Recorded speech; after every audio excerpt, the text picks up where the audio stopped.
as a successful leader in the organization, our United States Postal Service, how and what, uh, or what do you do to raise awareness for this kind of type of behavior if you see it or come across it? Or I know you're high in the upper echelon up there, but say one of your direct reports says they have an issue and a young lady said something or to report to him that this happened.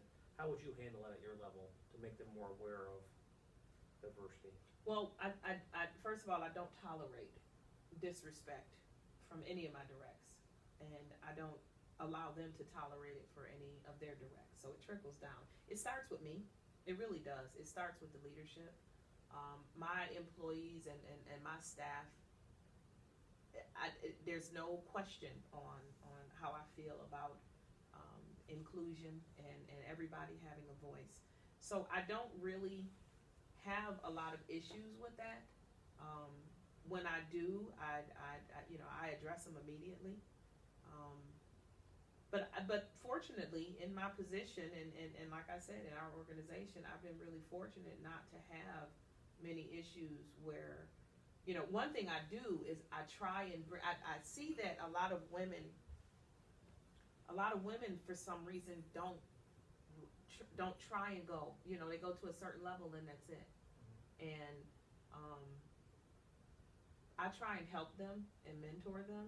I just attended a conference in DC at our headquarters, and it's for an organization called Network.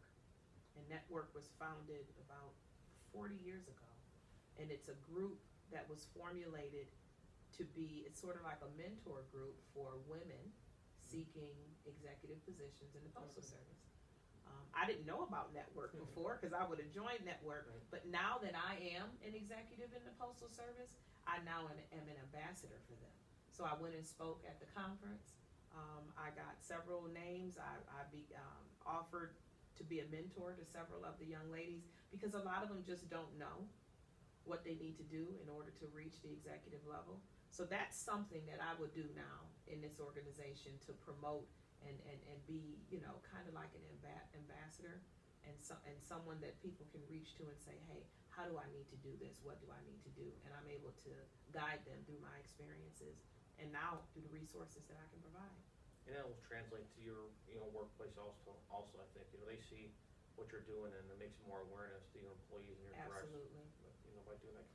Like if one of the things I make sure that one of the things that I noticed in Pittsburgh when I first got there, I'm responsible for a lot of hiring. So, when I do interviews, I noticed that the review boards really weren't diverse. You can't have all male review boards, or even all female review boards.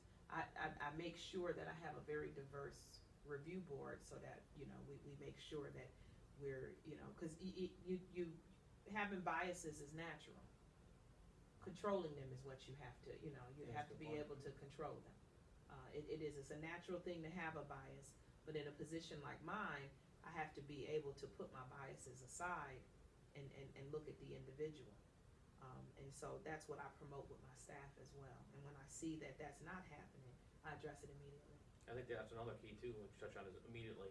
Immediately. I mean, a lot of times people think they just ignore it, the problem will go away. Absolutely. And it doesn't. Won't. It just gets worse. And it piles up. John F. Kennedy wrote, "Leadership and learning are indispensable to each other as it relates to diversity and multiculturalism." How do you feel this relates to your career and the United States Postal Service? I kind of touched upon that in my last answer. Mm-hmm. I lead by example. The leader sets the tone. And I remember during the MOL program, we read several case studies about the different leaders. And the leader sets the tone in the organization. So if I am not a proponent of diversity and inclusion and acceptance, then my staff won't be and it'll trickle down. So I think that, this term, I think the quote is a good quote and they do kind of relate. And it all starts with the leadership. It really is all up to me to set the tone on what I allow in my organization. And the Postal Service has given me that responsibility and put a lot on me to make sure that that's what I do. So I lead by example. I really do. Okay, well, let's just about wrapping it up here, but what valuable advice would you give to an unexperienced executive? Kind of like you talk about, you went to the mentoring program. What kind of advice would you share to those up-and-coming executives about addressing the issues of culturalism, diversity, and inclusion? One of the things that I told them, and this is advice, that I'm telling you all, you have to be open to change. You have to be open to differences. You have to look at the individual and what that individual has to offer. You have to be very humble.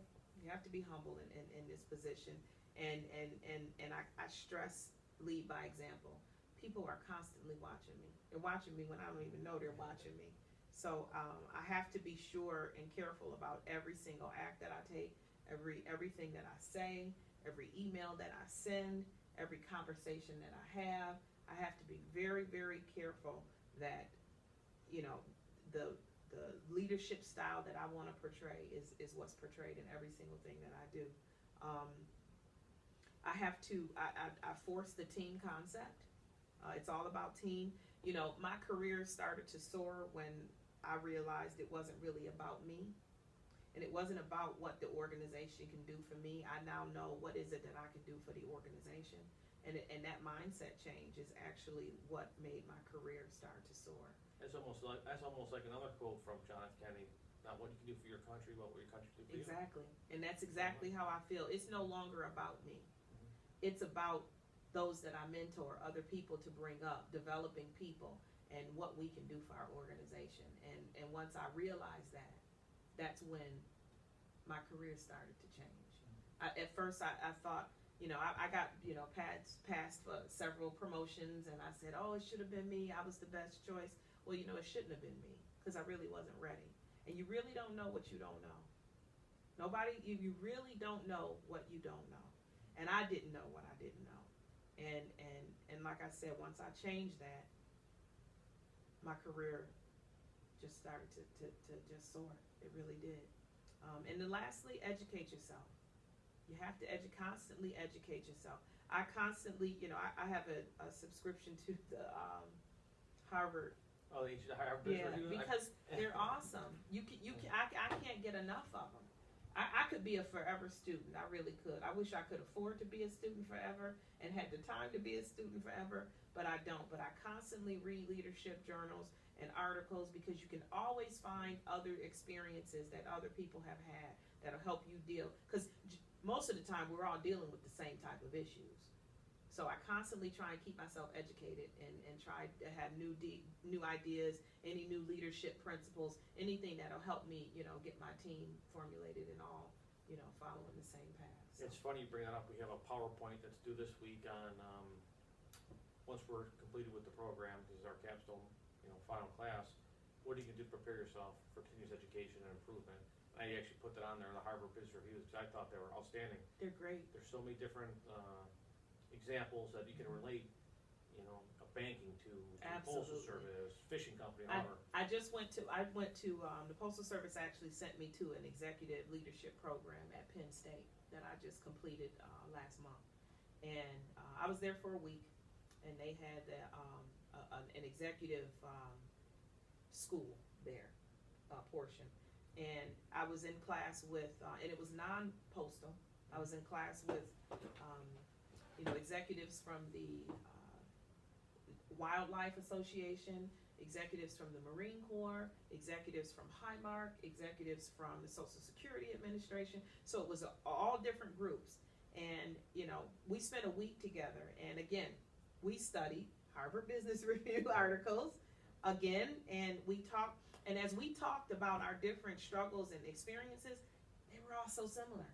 Now, I just named several different organizations with, several different, nothing like the Postal Service, yet we all struggle with the same types of issues.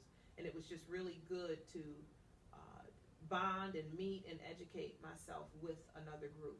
So continue learning. You got to continue learning. You got to continue to educate yourself. And I tell you, those articles, you can always find something in there that'll help you resolve a problem. agree.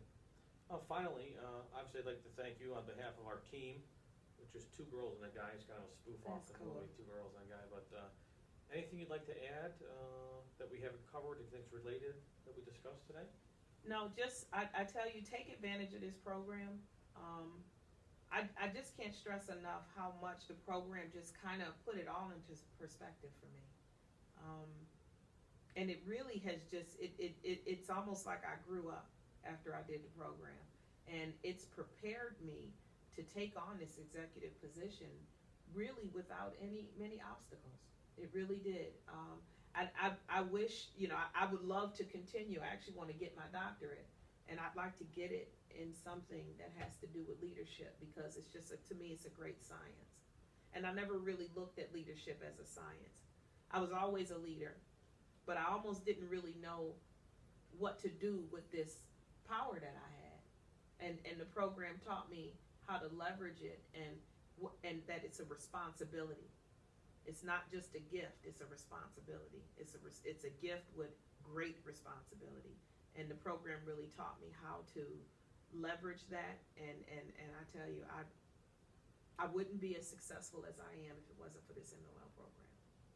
So if you take the experiences and you take the lessons you learn and you really apply it to your work, you will soar in your career. You will. So just take advantage of everything. And again, hi, Dr. Sullivan. All right, well, thank you for your time, I All appreciate right, it. thank you.